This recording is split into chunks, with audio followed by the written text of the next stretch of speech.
I'm sorry, I'm still in shock because Palace scored goals and won a game against the champions. Is this real life? Anyway, here are some other things I learned from the weekend's football.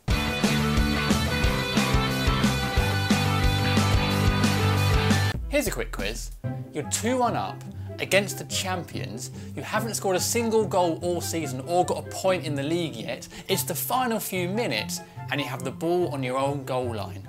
Do you A, kick it out here, B, kick it out here, or C, kick it out here? Well, if you're Palace's Mamadou Sakho, you don't do any of that. You backheel it to Cesc Fabregas, who thankfully misses the target.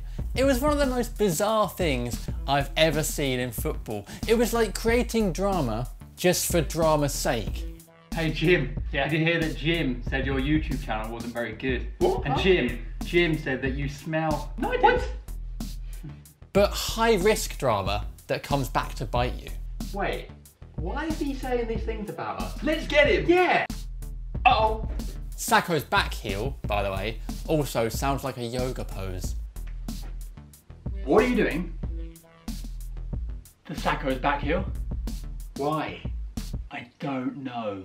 But it might just be the most Palace thing ever. Beating the champions after going 7 games without a goal or a single point, and doing it while doing something so outrageously stupid but somehow getting away with it.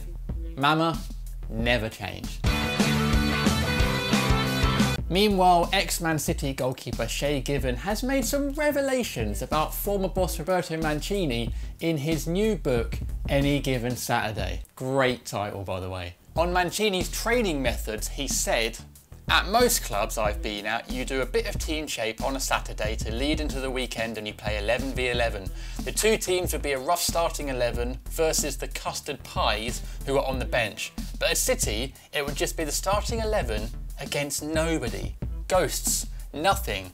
I'd roll the ball out to the right back, he'd pass it back. I'd pass it to the centre half and he'd pass it back. I'd kick it to Bellamy or Stephen Ireland and he'd dribble at walking speed towards their goal. Then they pass it to Tevez or whoever and he'd have to score. Into an empty net." Hell, even I'd score a hatful in those circumstances. It was weird because it wasn't done at any great pace or intensity, so I couldn't work out the point of it. Last time I checked, when you kick off on a Saturday, you had 11 men in front of you, but still we did it every week. Absolutely bizarre. Although, by the way, if it was Man United training, Mourinho would still park the bus and hold out for a 0-0. Mourinho parked the bus perfectly at Anfield this weekend as Man United got a 0-0 draw with Liverpool. But the biggest revelation from that game was that you can now buy Jurgen Klopp themed hot dogs, or Klopp dogs, if you will. And I haven't had one, but I'd imagine that at the front they are very fancy with loads of toppings and all sorts of things going on, but at the back it's quite weak and it just falls apart.